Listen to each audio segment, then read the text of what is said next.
I brought my creative agency teams to the south of France for 3 weeks to do some R&D. And for this second week, we're hosting the designers. They're the ones who shape our ideas and give our training that wow factor. The goal, understand a brand's codes, explore what truly makes the quality and premium feel of our creations, and use AI to help with research and iterations. The idea of having the whole team here isn't to focus on theory but on practice, and to refine our standard of excellence together. Let's go for 7 days with the designers. Follow me.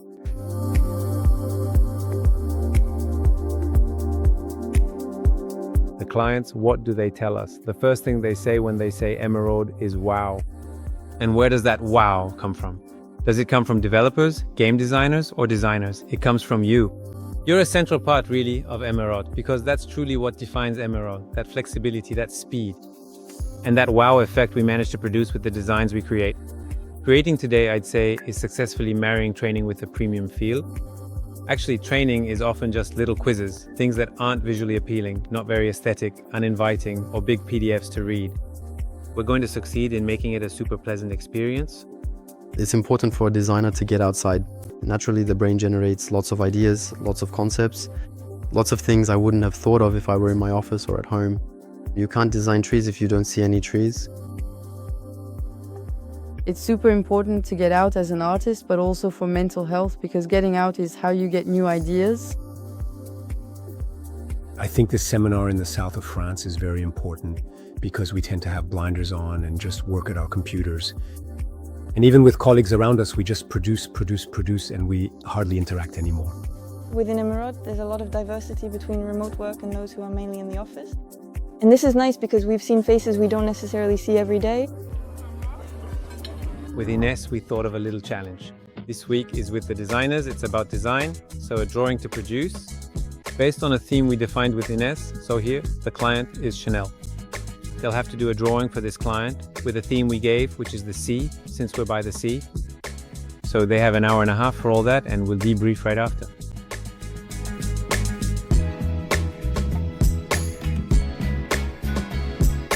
Victor, what are you working on? I'm taking a bit of a risk here.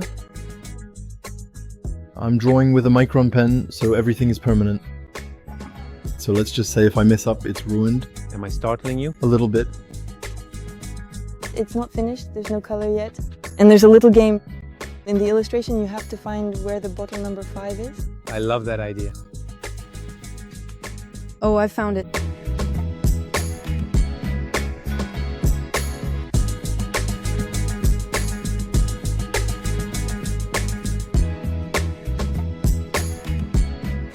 So I just hung up my first design. I wanted to do something very Chanel, ultra minimalist, everything I love. I put in a little tweed floor. I created a little Deauville cottage. The door handle is from number 5. The cabochon. The cabochon.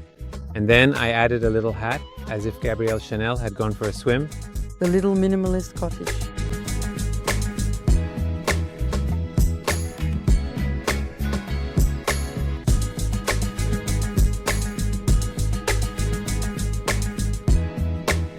When we recall the brief, it was about playing between the source of, well, Coco and of course Marseille, where we are today. And of course I reused the stripes, the hats flying away, almost like saucers. And we find the tweed, and we find our Chanel enjoying life a bit while swimming. I put in Chanel, Chanel, Chanel. So we have these beach cabins that are shaped just like those iconic bottles. Or the little necklace detail is there too, which is a nice touch. And we also have a sand hat as well. Excellent. Excellent. Almost a play on words, and one last little bottle to find right there. I did my drawing in 2 parts, let's say. I started with the iconic Chanel number 5, and I adorned it with Coco Chanel's iconic hat. I also took the liberty of starting the beginning of a drawing of the famous Notre Dame de la Garde. So here we have a Chanel fashion show where we can find clothes from their latest spring-summer collection taking place on the beach surrounded by beautiful cliffs, which can remind us of both Dinard and Marseille. We can find the stripes here, we can find a little bit of tweed, and the texture for me, whether it's in the sand or in the sea. Okay, so this morning we did the research workshop how to do really in-depth research that will help us find things that will be applicable in the designs. And this afternoon, we're moving on to a little challenge. And so this afternoon's challenge is as simple as creating a scene that includes a chair and a table, but which must be completely branded with the brands you each researched this morning, so that we create a scene as simple as this one, but which immediately, when we look at it, will make us feel the brand, recognize it, and be truly immersed in its essence. From now on, you have 2 hours for this little challenge, and we'll meet back here for you to present your creations. I can't wait.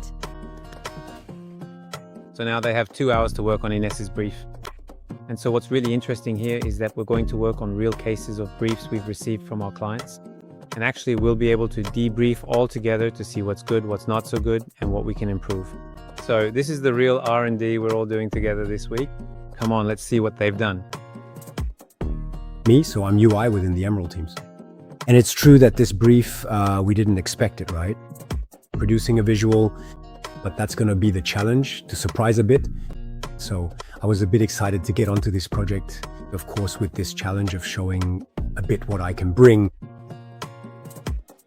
Between 2D and 3D illustrators, there are differences in scene design. Because in 3D, we'll have a view where the camera can rotate, we can animate and so on. So the way of thinking is a bit different. I made some initial sketches to help set the scene and did some iconographic research. And then we don't have much time, so I got straight to drawing.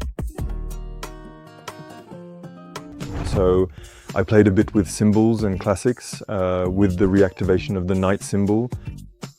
So I represented it as a statue. We could maybe arrange other symbols and play even more with the effect. Where's Waldo? Trying to spot the hidden elements in the image a bit. And so I was very inspired by recent campaigns, which were very focused on traditional illustration, watercolor, a slightly more naive style that highlights the English countryside, English gardens in particular. It's good to specify at the start if it's AI or if it's... Oh yes, well there was some prompting to find ideas for backgrounds, settings. For example, for the knight's base, to put him in this pose, that's prompting. And then on top of that, you have to reinterpret to be as faithful as possible to their logo. Regarding the future of AI and creation, we talked about it a bit together earlier. On processes, especially more technical ones, for example in 3D, we'll be able to automate pipelines. For me, the goal is rather to free up time from pure creation, to go test things and just really create and set up a universe. Actually, AI in creative professions isn't really going to disrupt the job. I think what it's going to change is really in the exploratory phase. I really had this desire to try to take their somewhat old code and also bring in their slightly newer AD, that is to say, to go into this sporty and elegant side where we'll really talk about the watch's technology. So to do this, at the beginning, I made a 3D base. And so I just made the base because similarly, we didn't have much time. And I thought that afterwards I would composite it on in AI quite simply. Hence the second image. And actually, in terms of framing, I didn't quite like it because I felt we had the story, but we didn't yet have the focus really on the brand and on this idea of movement and grandeur. And actually, I really started from this idea of someone who would go out, for example, who lived near the forest, who would go out to have a tea outside because they couldn't sleep, something like that. And actually, they would witness this somewhat surreal scene of gears that are slowly moving around with people on top of them, you know. Being a designer actually at Emerald is about this freedom that we're given. They trust us very quickly, and that's something that is quite rare. And then the projects are somewhat exceptional. Working for major luxury houses, it's not something everyone gets to do. We work with luxury houses that pay very close attention to everything related to craftsmanship, to the quality of their products, to the quality of their image. And we simply have to put ourselves at the service of that attention, that universe. And so we must reproduce that same attention with our designs. I wanted to focus on one of the things in particular that struck me and that I liked a lot, which is the fact that they really highlighted British landscapes. We obviously have then our little table plus the armchair.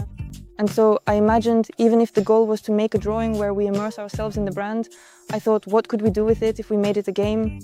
So I very quickly added some small elements, a hamburger menu, as well as an explore button. Exploration played a very important role because they dressed explorers a long time ago.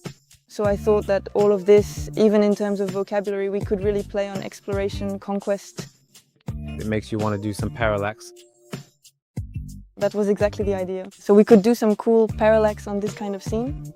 I think the difference at Emerald is the fact of having 10 professions in the creative team working on a project side by side, hand in hand. I think if we had only one designer per project, it would be really standard. The fact that we have a designer, a motion designer, a UX, UI designer, a sound designer, that we have 3D animation, that we have all these professions that can work together, that can challenge each other. We're all creative, we have different professions. We also have then the 3D designers. Each having their own specialty, some will prefer to do the scenery. Personally, what I love doing is the characters. Then there are those who will be more in the initial research, sort of laying out the idea. And then there are those who will come in to actually develop everything.